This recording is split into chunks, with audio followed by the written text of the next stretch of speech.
What's your best SpongeBob laugh? Can you do it? Oh, I'm gonna see if I can do it. Ready? Ah! ooh, it's like a banshee. Oh, SpongeBob. This will be full of impressions. Oh, yeah, it has to be. What's going on, everybody, and welcome back to another episode of Franchise Unpacked. This is Dave. And this is Zach. How you doing today, Dave? I'm doing well. How are you? You were just about to ask me the same thing. I was. I'm saw that making sure forming. all my notes are in order. Yeah. We were talking about a fun one today. Yes.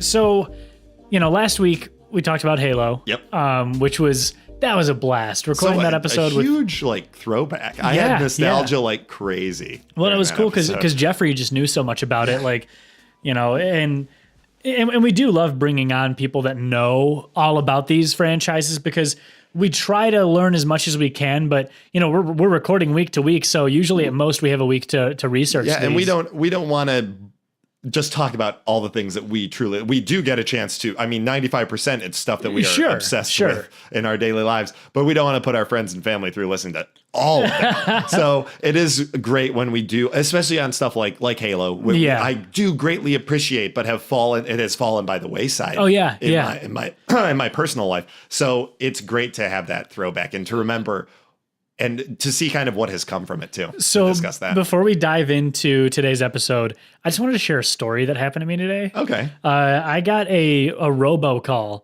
like one of those this is card member services. Give us your ID. Yeah. And sometimes I like to answer those. And today I was just feeling spunky.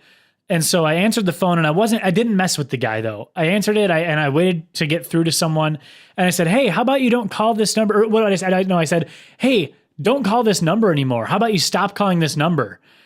And the guy just goes, never. Oh, and then hung up. He said amazing. Never. But you know what? He was having fun. I gotta give props to that guy because it's like he hates his job. Oh yeah, he hates his job. It was almost like whispers, like never. I would have done. You know what? I would have done the same. I was like, and at first I was a little creeped out. Call me again. Yeah, I was a little creeped out. I was like, does this guy know who I am? Does he know where I'm living? They record these calls usually. Yeah, so that's great. I downloaded that. There's like an iOS app that like blocks robocalls, and it'll play a pre-recorded message. And that's nice. Yeah, so it like the one that I have it set to play right now, one of them is it just goes, hello? Hey, can you hold on, can you just quiet down for just a second, please? Can you hold on? Just talk a little bit more softly, please. Just keep and then it goes on for like 2 minutes. I'm so sorry, but can you just be a little bit more quiet? Like you want them to keep engaging. Yeah. They're like, okay, we'll help. So that was my day. Today was a nice one. I was just lazy. I told my work, I was like, you know what? I think I'm just going to take a day off. You need a day. Taking a day, just hanging out. Monday. Yeah, just take a day. Wanted a Monday off. So what am I doing the Monday off? Researching SpongeBob. We're going to Bikini Bottom. Who lives in a pineapple under the sea? SpongeBob SquarePants. Oh, so good. So many good songs, too. Another thing that there's a top 10 list that I have here, but we'll get into that. So, yeah, SpongeBob has a fun little history. Yeah, if you want to start us off, by all means. It's first important to bring up Steven Hillenburg, who's the creator of it. Right. Rest in peace. He passed away regrettably in 2018 to ALS. Really? I don't know if I knew that. He passed away, very, very recently. But I love his history because SpongeBob didn't start till 1999, but he got his start as a marine biologist. Yes. In Anaheim. He was raised in Anaheim, California. And then in 1984, he started instructing marine biology at the Orange County Marine Institute. And doing my research as a child, he loved all those documentaries by Jacques Cousteau. Which is a fun tie-in in SpongeBob episodes. Whenever they do the transition of time and show a time card, like 2 hours later, it's Jacques Cousteau's voice. That's supposed to be Jacques, because Jacques Cousteau would be like, and here we are, underneath the coral reef, and it would be that very 2 hours later, and it's just I love that just that kind of little throw in. But what I bring up his past as an instructor of marine biology because in the 80s to help teach his class, he produced drew and wrote his own comic books. Really? Yeah. And I actually didn't know that. I didn't find that the comic book was called The Intertidal Zone. Oh, okay. And he had all these little characters and he'd give it out to his students. He eventually quit teaching. And then in 1989, he pursued his lifelong dream of becoming an artist and an animator at the California Institute of the Arts. And that has tied to several of our episodes because Walt Disney started the California Institute of the Arts. That is his company. And we have gotten, Pixar has become born out of anything animated in the last basically 60 years. Sure. Thanks to California Institute of Art. And I didn't realize this, but Steven Hillenburg, one of his first big jobs was working as an animator on Rocko's Modern Life. Right. I don't know if I actually told you another one of my crazy old LA voice acting day stories. I worked with, I shouldn't say worked, I took his class, but it was like a 5-week thing, like got to know him pretty well. The voice of Ed Bighead and Mrs. Bighead. Big Heads. Yeah, Charlie Adler. That's amazing. That dude is insane in the best way. Oh, I bet. He's such a great guy, though. Probably the biggest personality. Huge personality. That's fantastic. Yeah, so that made me think of it when you were talking about Rocco, and when I saw that in my research earlier too. Just it's like, man, it's such a small world in the world of animation. Like, it's like 1 degree of separation between any voice actor, any show, because they've done it all with each other. They're good for a reason. They are hired for a reason. Well, and people don't realize like there's kind of a VO elite. In LA that and they know each other, they hang out with each other. It's like a big group of people that and they got there for a reason. It's not like they, kissed butt to get to the top. It's like they work hard. Outrageously talented voice actors that and it is a grind. It is not just I get to sit and for a couple hours a day and record. No. Well, that was always the thing is people are like incredibly intense. They're like, I get to go to work in my pajamas. I'm like, if you show up at a VO session in pajamas, you're fired. Yeah, you're fired. You're kicked out. Like it's that's not lazy. It's nothing. Right. Like you can wear a hat or jeans, but it's not like you're showing up in a tank top. Your voice is bleeding. Your throat is bleeding by the end of that stuff. Yeah. But anyway, back to SpongeBob. In 1994 he began trying to create the intertidal zone as a character, where SpongeBob, he created the character of SpongeBob, who was originally going to be named Sponge Boy, and they were going to call it Sponge Boy Ahoy. Which that's a fun title. I do like that. Didn't they run into like a copyright issue or something? They were possibly. I forget what it was, but there was something that came up with that. I want to say it was a copyright issue that they were like, "Yep, can't use Sponge Boy." Probably, or even like Chips Ahoy might have gotten up there. But that's true. Yeah. And then in 1999, SpongeBob SquarePants hit the air on Nickelodeon and has been a huge hit. Huge. Oh yeah. The numbers. So the most recent thing that I read was that it's like a $13 billion industry or a franchise, with $8 billion of it being in merchandising. So, I can believe that. I believe that. Yeah. And I remember we'll kind of get into it. My first memory of SpongeBob was putting up our Christmas tree in the year 1999. Yeah. And it had been on the air and I was aware of it, but I remember watching one of the very first episodes when SpongeBob goes to meet Sandy and he starts suffocating or drying out. What? Pick it out. Yeah. When in doubt, SpongeBob. I need Patrick's it. just screaming, yeah. Pick it out. Pick it out.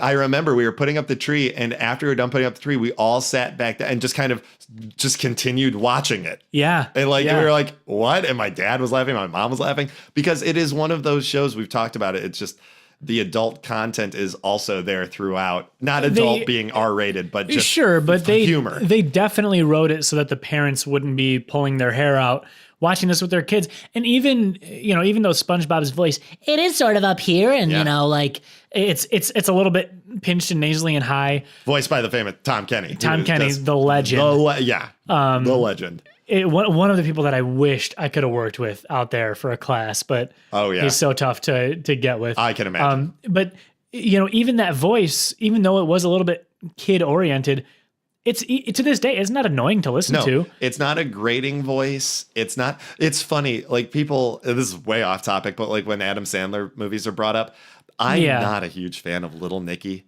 because of the voice. The voice is so grating. It's not a voice, but I could listen to SpongeBob for some reason because his inflection, he's doing it for the character, and it's what it is part of SpongeBob's character. If SpongeBob had a low voice, it'd be really weird. It'd be awkward. There's the episode where SpongeBob gets normal, or when Squidward yells at him, he's like, "Why can't you be more normal?" Right. And SpongeBob's like, "Okay, I'll try." And he changes. He becomes smooth. All of his pores disappear and stuff. And he's just, "Hi, how are you? Hey, how's it going?" It's just such a funny little change. And the voice of SpongeBob that Tom Kenny gave him. was actually a voice that he used for like a background character on Rocco. Okay. And he himself called it just a nothing throwaway voice. And like now it's one of the most famous cartoon voice, you know, with like, oh, watch out, Doc. You'd hear that with like Bugs Bunny, and you're like, oh, I know SpongeBob. I can. Even Patrick has such a distinct voice. Patrick is, I forget the actor's name, but he is played by the same actor. He was on Coach. He plays Marshall's father on How I Met Your Mother. Who really? In the show, Marshall's father passes away. Yeah. He's a very tall Norwegian actor. But yeah, he plays Patrick. And even going back to the adult humor of it, I remember there's the episode where Patrick and SpongeBob started out by celebrating Leif Erikson Day. Yes. Now, Leif Erikson Day, for those of you who don't know what Leif Erikson Day is, it's a Norwegian holiday. Leif Erikson is one of like the most famous Vikings of all time. Right. He was like, in fact, is supposed to be, I believe, the first person to discover America from. It wasn't Christopher Columbus. It was Erickson. Happy Leif Erikson Day. Happy Leif Hinga Dinga Durgan. And like, what 7-year-old kid is going to know who or what Leif Erikson Day is? And you realize there are also characters that are like Squidward is also that adult connection. He hates his job. He hates work. He hates the annoyance of like children and SpongeBob. He's artistic, quote unquote, but it's just so laughable at how like bummed out he is. And all of his one-liners to people who come to the Krusty Krab are great. When they're like, are you open? He's like, read the sign. Right. And it says closed. And then the person's like, I'll have 2 Krabby Patties. And it just like walks. It's just so funny. I love it. And we can't forget the famous, my leg. Yeah, my leg. Like, it's or like, chocolate. Yeah. Chocolate. What are they selling? Yeah. I remember when they invented sweet chocolate. Yep. And they have, we can't forget Mermaid Man and Barnacle Boy. Yeah.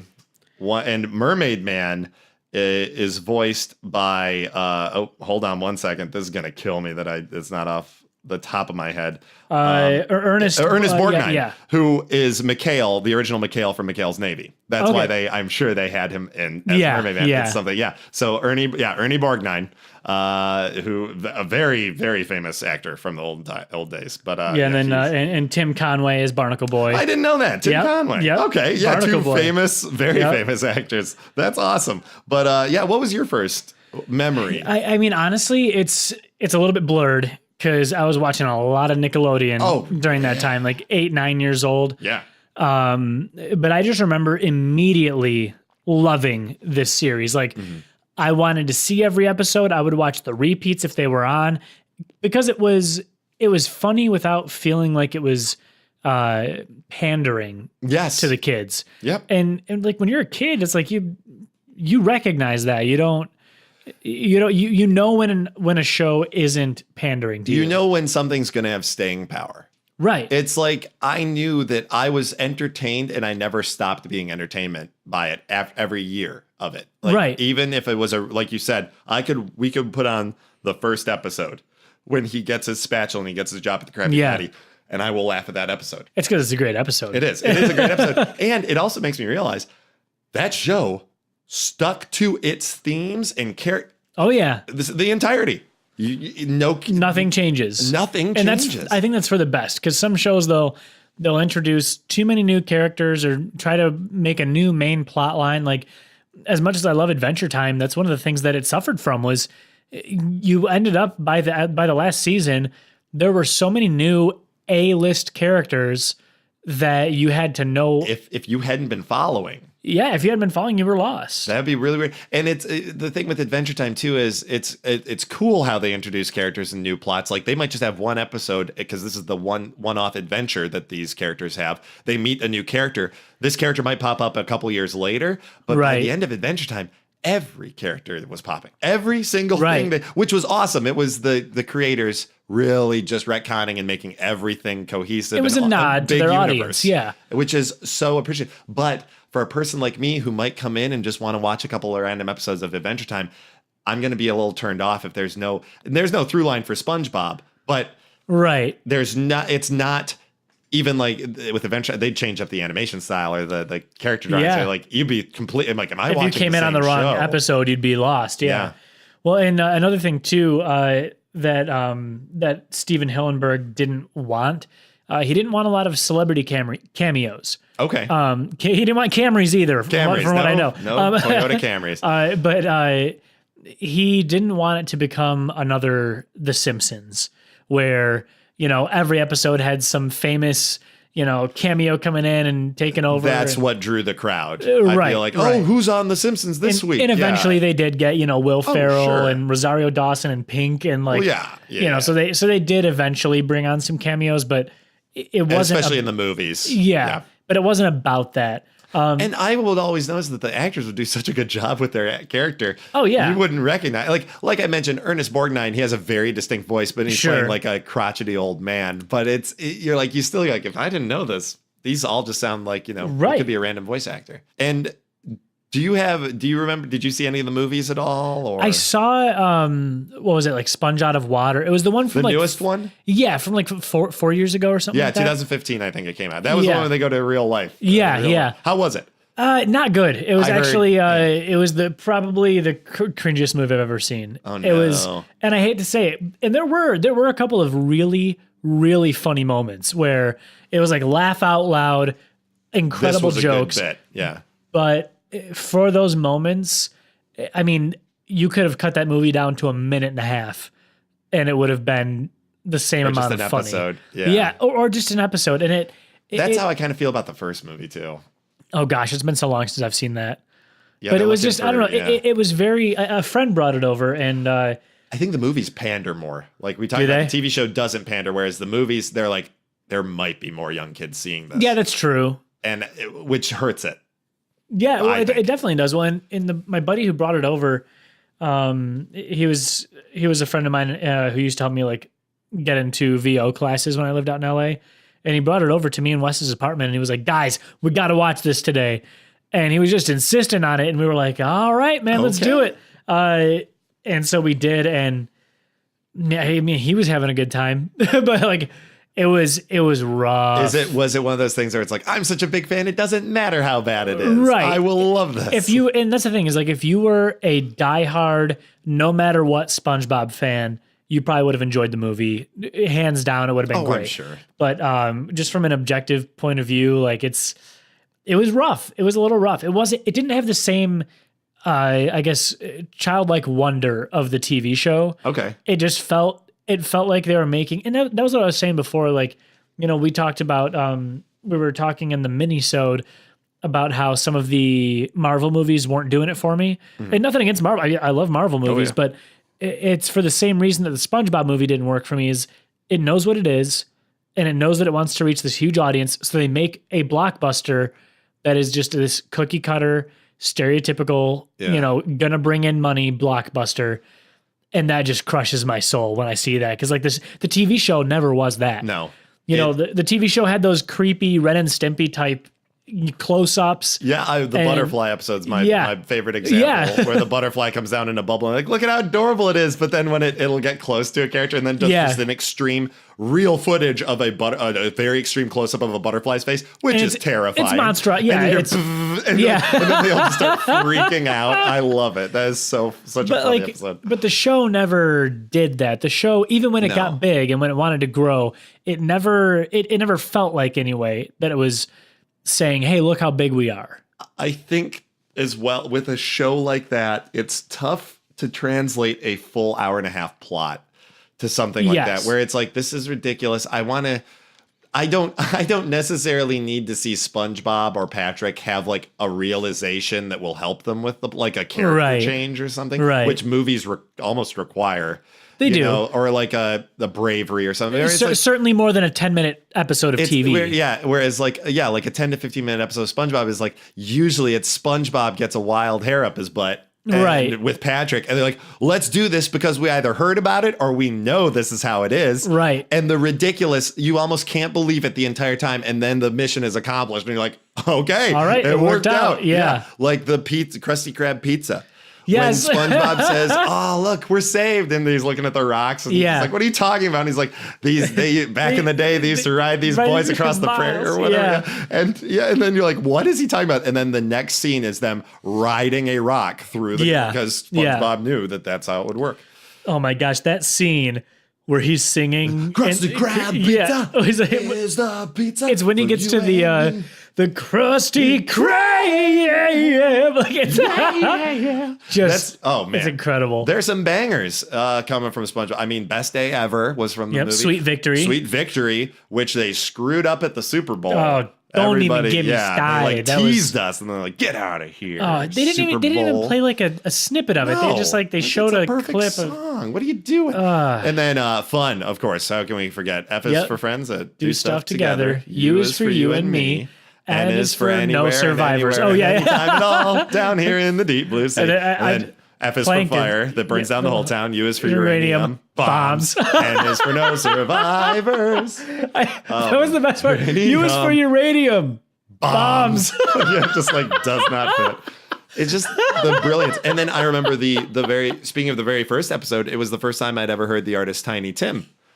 Loving in the moonlight, living in the sunlight, having a wonderful time. The weird ukulele player. Now, folks, we will ask you, everybody should just Google Tiny Tim, the artist. Check it out. And you will say, who in their right mind would ever let this man play for children? But he was one of the greatest children's entertainers of his time. Yeah, I don't even know what he looks like. I want to see. Well, all right, we're gonna let Zach look this up. I'm gonna find this.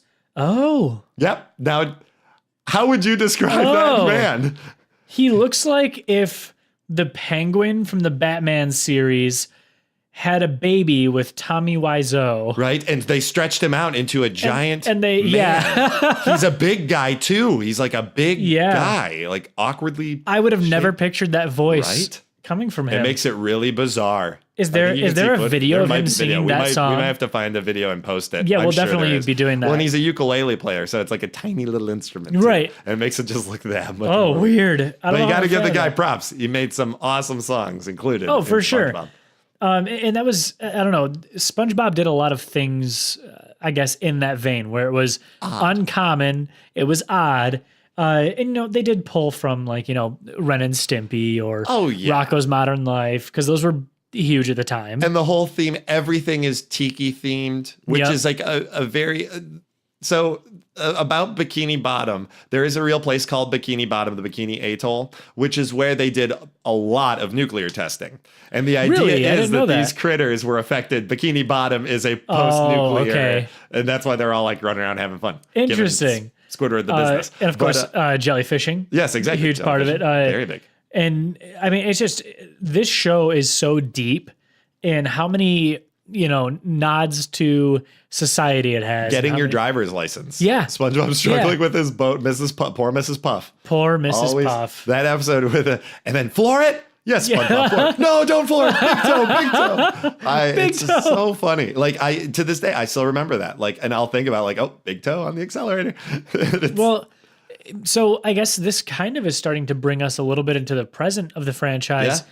What are they doing right now? I don't know that anything's really happening. The show is still going on. Like we mentioned, Steven Hillenburg had passed away last year. He had kind of stepped back. I don't know if the term is from being a showrunner to just kind of as a producer. Sure. The last thing he really worked on was the 2015 movie. He came in as I don't know if it was as a head writer and an executive producer on the film, but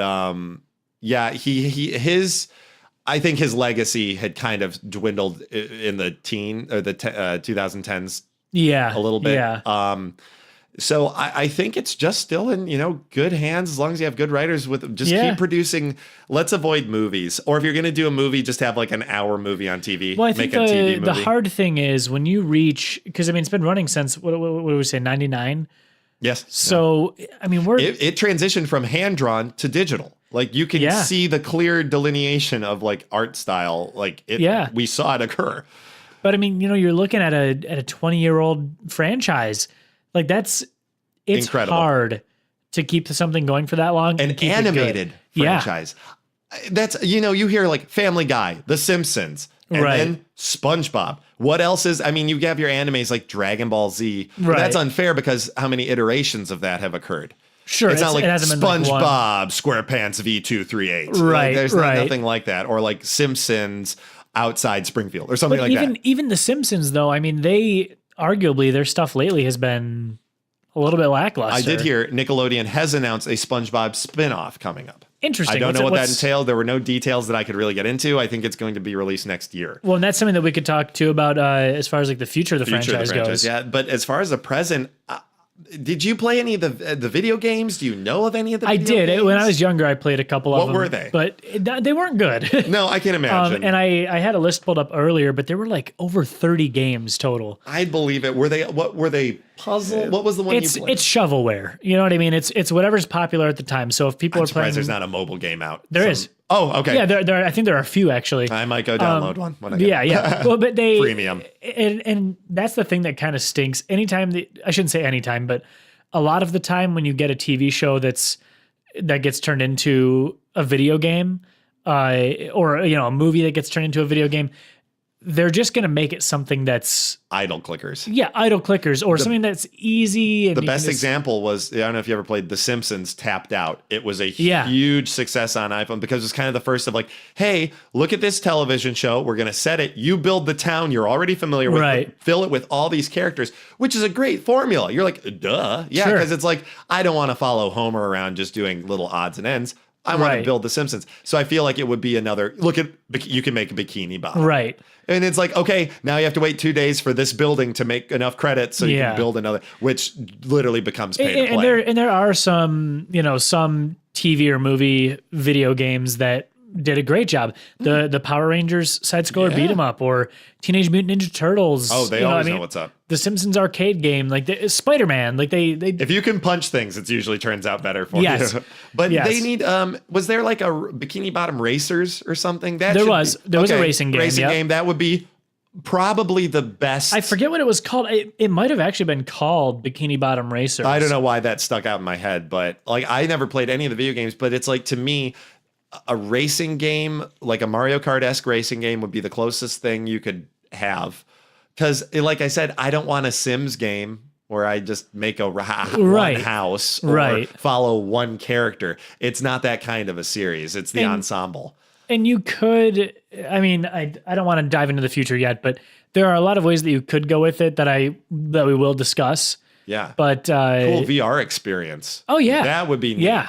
That'd be neat. Like the Rick and Morty game. Like, that's brilliant. But it's also tough because you have to realize that they have to make these video games for children. They do. Like, this has to be something that a 7-8-year-old can pick up and play. Because a 30-year-old like myself is not going to be like, oh, do you guys know what's releasing next week? SpongeBob. Right. I know when the next like Borderlands 3 is coming out, or like Fallout. Those are the big releases for the adult community. But like, yeah, there's not going to be a midnight release for a SpongeBob game anytime soon. Well, and like you were saying too, like one of their biggest streams of revenue has been their merchandising. Spaceballs the flamethrower. The kids love this one. And I mean, I think everybody that I know owns something that's SpongeBob. I have a SpongeBob shirt. I have SpongeBob pajama pants that I still wear. I have. I think I have some SpongeBob undies. I had SpongeBob undies. Yep. I have a SpongeBob Easter basket, which is weird. There you go. But it works. But that's the thing. It's like literally anything. It's like, look at these SpongeBob water bottles. Or these SpongeBob socks. Yeah. So like, the merchandising is definitely there. I feel like if we went to Universal Studios, if we went to Nickelodeon, we'd see. Yeah, if it's a thing, it exists as SpongeBob. I've seen SpongeBob paint jobs on cars where people have his face on the hood of their car. Like, so there's no short supply. If you want a SpongeBob product, I bet you could find it on Amazon. Oh yeah, absolutely. Yeah. So yeah, I guess that kind of brings us, we're in like a little bit of, it's a weird episode because SpongeBob, it's kind of this constant thing that's just going on. It's kind of like if we did a Family Guy episode, it's like, okay, yeah, they don't have anything announced in the next couple of years, like movie-wise. Right, but it's still there. It's just kind of here in the zeitgeist. And I will still watch an episode of SpongeBob. There are new ones being produced. There are over 222 episodes, I think, was the current count. So that's crazy. Where can people watch those? It was on Netflix, I believe, but they took it down. It is on Amazon now. I do believe you can find it, and it might also be on Hulu. I don't know what Hulu's deal is. Give us a quick Google. Yeah, we'll find that, because that's a kind of a thing that Kim and I are always looking for. We just watched all of The Office again. We watched all of Parks and Recs again. Right. It's background noise, especially when you're doing chores. That's why I get in trouble. I have to now that I'm working I've been working this new job for a few months now, and I'm lucky enough that I can put headphones in for all day, 8 straight hours, not even be bothered by a manager or anything. Same. And do my work. I do all my podcast listening. When I was at home, just doing chores, I used to listen to podcasts when I do that. So now I have to stop doing that because then I run out of podcasts to listen to at work. Right. So I'd rather listen to them at work. It's helps the day pass a little bit. But I love having TV on if I'm doing the dishes, doing laundry, and SpongeBob is the perfect show for it. Yeah. Yeah. But I mean, I guess going into the future a little bit, it's because it's a kid show, and it's like we were saying, like the video games and stuff like that. It's a lot of shovelware type games.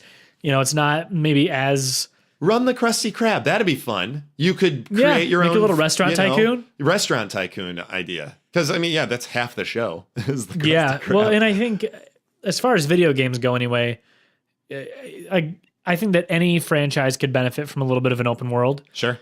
Just because who doesn't love exploring your favorite? It's the idea of like a Facebook group in a game. There's a lot of fun. Like there's a VR game called Rec Room where you can play games in the Rec Room, but the primary thing, you're in a Rec Room running around just chatting with people. But hey, do you want to play this game, or do you want to go play ping pong, or do you want to go have an adventure? Right.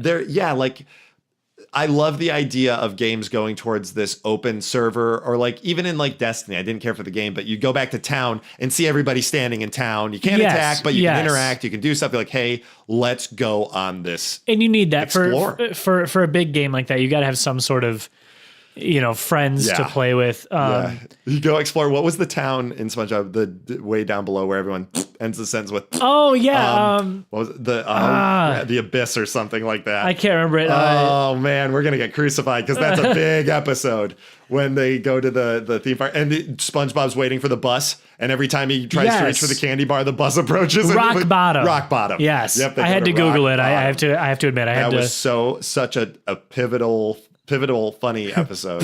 And everything. And then SpongeBob learns how to talk like them. Like, oh yeah, you just go over here. Yeah. That's funny. Oh my gosh, that show just it played off of a lot of tropes, but it also kind of invented some of its own. Like when I guess Steven Hillenburg didn't have the go ahead to use a censor bleep. Okay. For that one. So the horn for the dolphin episode, where every time they swear, it's like. They either use like a boat horn or like the dolphins. That's great. Yeah, so because he didn't get the green light for it because they didn't want people to think that they were swearing. And the funny thing is that I think the first time I watched that as a kid, I didn't realize they were swearing. You know what I mean? It took me a couple years later until I knew what censorship was to realize, they're covering up like a bad word brilliantly, nautically. Because like even though they didn't have the go ahead, you're like, oh well, I could totally see any of these creatures making a dolphin noise, and maybe that's their version of swearing. No, they were actually swearing. Yeah. That was the dolphin censor. I didn't know that. That's hilarious. Yeah, and it makes sense that they wouldn't give them the go ahead to use a censor bleep. Well, and tartar sauce, barnacles and tartar sauce are like mother effer in that show. They use tartar sauce like it is the F-bomb. Which is so funny. Like, and they do that with a lot of things. Like anything can become topical and nautical. Well, and like you said, that it is still, I will yell technique, Squidward, technique. Yeah. Still like that episode, there's so like chocolate, technique, or when Squidward says he's never had a Krabby Patty, but then he has one, he's obsessed. He's like, what's it gonna do? Make me explode? And SpongeBob's like, no, it'll go straight to your thighs. And then you'll explode. And it zooms out and he's got these huge grotesque, like you said, Ren and Stimpy quality, like high art quality, like disgusting. Which makes it stand out because the rest of it's very flat and very like extreme disgusting. It was just so funny. I mean, what would you want to see out of like, let's say a movie even? Like if they were to do another movie, or I'd like, if you're gonna do a movie, especially involving a cartoon, I would like to see. I don't want to just be following SpongeBob and Patrick. I would like to have several subplots. Let's make it a universe type movie, like an Avengers-esque movie where you're following 3 separate episodes, basically, that then sync up in a very clever way. So we're not drowning in just SpongeBob and Patrick jokes, because I hate to say it, but their type of humor in the show gets old. It is the most immature type of humor, and them together, you're like, how many times can Patrick be corrected by SpongeBob or say something stupid? Sure. That's just like a funny pun. You're like, it's great and it's humorous, but you need breaks, and you need how much humor can you write for an hour and a half plot as opposed to just 15 minutes and have every joke land? So I think, and that's like when I was touring, Nick, and I had the fortune of touring the How was that? Oh my gosh, it was incredible. Were you at Universal in LA? No, I was like at Nickelodeon Studios. Oh, because I know there's Nickelodeon Studios in Orlando where they produce a lot of stuff. Yeah, in the Universal Studios. So, but there is a separate Nickelodeon Studios. This is the main Nickelodeon Animation Studios in Burbank. Awesome. Oh, okay. And I got to tour the Fairly Odd Parents floor, and I got to go into the writers' room, and it was crazy because you have 3 or 4 people sitting on couches, and there's a big, like pull down screen that has the script is being projected, and Butch Hartman, the creator of Fairly Odd Parents, as we were walking through, he goes, he said we try really hard to make every single line a joke. Like we try to make lead to a joke. It has to be. He said like every single line needs to be funny. And I was like, and you just can't fill an hour and a half with that. No. And because if you notice at the end of a cartoon, the last 30 seconds, literally, and Family Guy does it hilariously with them, all of them fine sitting on the couch, having one last little conversation. Right. It's like it's a button to an episode where it's like, and there still will be funny lines in it, but there will be at least one sentence where it's like, hey, and we learned this. Right. But then another several jokes will be made. But you're absolutely right. Well, and it's hard because even if every single one of those jokes land, that's exhausting. As an audience member, laughing for an hour and a half straight, like, that sounds great. It's exhausting. No. You need to have lulls. You need to have some drama and sadness in comedy. Oh, yeah, absolutely. Now, one little last quick question about Nickelodeon Studios. Did they have like storyboards up? How did they do that? Because I heard a rumor that the old way of how, kind of going back to Walt Disney, how they would do their animation, they didn't have storyboards. They didn't even have scripts. They would draw the pictures in order, like big scenes, put them up all along the hallways. And if they had to change one thing and they put the script with that on those pictures, if they had to change anything, they'd literally walk down the hallway, looking at the whole movie, pull out the pages they needed, and then redraw and put them back in. Wow. I didn't see any of that. I did see the animators working on it, which was really cool. All computers, I'm sure, crazy. Yeah, so Butch Hartman was working on something. I don't know if he was working on a frame or a mock-up for something, and then there were a few animators working on these giant Wacom tablets that were they were just animating, cool. just plugging away. That's so cool. Yeah, it was my inner kid just exploded. It was great, wide-eyed. and everyone there was so nice too. Oh, sure. they were so happy to just have a visitor and have someone touring the building, and someone who appreciates it. So Mr. Butch Hartman, if you're listening, thank you so much for that tour. Please be on our show. I actually would love for him to get on an episode. We'll be reaching out. Our people call your people. Yeah, exactly. For a Fairly Odd Parents episode, we'll see if we can get Butch on there. But for this episode though, guys, we're getting up there with our time, and honestly, with SpongeBob, I feel like we've kind of covered the bases. Keep going, SpongeBob. Want more episodes. Don't ever. It's a cash cow. It's like if Nintendo decided to stop making Mario games. There's no point. It would be wildly irresponsible. Yeah. There'd be no point to it. Run it as long as Tom Kenny can keep doing the voice. I don't ever want to hear a new voice doing it. It's like one of those weird things where it's like you notice Kermit. Right. Like it kind of hurts your heart. Yeah. But that's circumstances, like literally the original voice has passed away. Right. So you have to find some way to continue it. But like I said, one last thing on the movie, I think a TV movie would be an hour-long TV special. They've done a couple of those as well with SpongeBob. I think. Don't try to make it a blockbuster. Yeah, let's not. I don't want to have to buy movie tickets. Right. Yeah. But in video games, more fun. Let's have just take it anywhere. It's a SpongeBob game. Yeah. No one's looking at it too seriously. We're not paying too much attention to it. If we're being honest. But you know what, guys? Thank you so much for joining us. And as we announced in the mini-sode, thank you so much to Josh. There was the mini episode that we just released as well last week. And our winner was Josh. Yeah. Yep. So Josh has the goodies. The picture should be on. Oh yeah, I guess that will be over a week ago now. Yeah, that was over. Yeah, Josh has one. Recording these backlog episodes, man. It's great, but it's throwing me off. We didn't know the winner when we did Halo, which is coming out. Right. Which came out last week. So yeah, we're all thrown off. But yeah, so thank you guys so much for participating in that and just for being our nerds. Yeah, we appreciate it, and we'll be seeing you guys next week. Take care, everybody. Thank you so much for joining us, everybody. The next franchise we'll be unpacking is Godzilla.